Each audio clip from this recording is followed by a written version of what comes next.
เฮ้ยบ้านนี้สิพาไปย่ามอยู่เถิงเนาะทุกคนเนาะกระบอกหูว่าจักลังเนาะบ่ได้นับเหอะเพิ่นเนาะ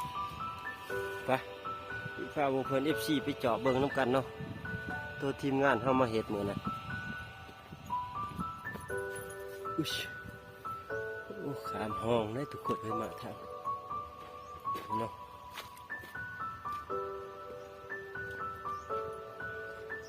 ใช่แหละทางขึ้นไปลุ้นกันเนาะสิมีลังใดลันเนาะใช่แหละแล้วนี่เนาะ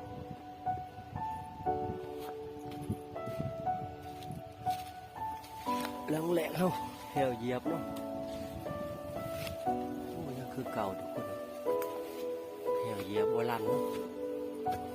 นี่เนาะ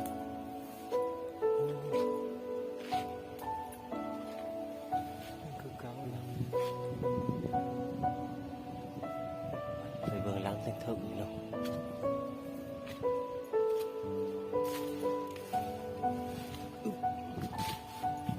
นี่เนาะทุกคนแนวนี้ลังเหยียบลังนั่นลั่นทุกคนนี่เนาะ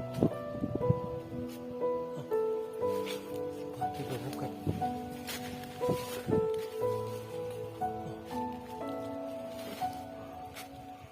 นี่เนาะทุกคนเนาะ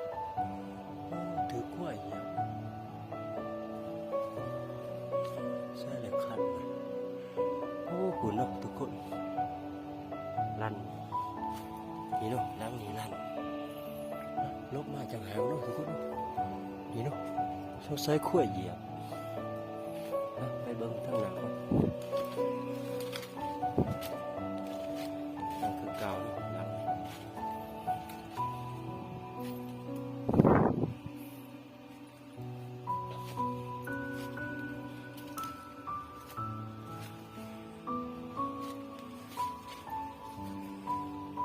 ก็ยังคือเก่าเนาะ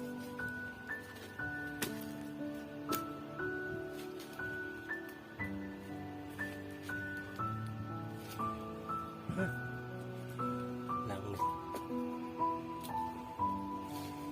นี่ก็บนลันโอ้ตกใจเบิดว่าเพิ่นลันเนาะนี่เนาะไปลุ้นตกหลังนะ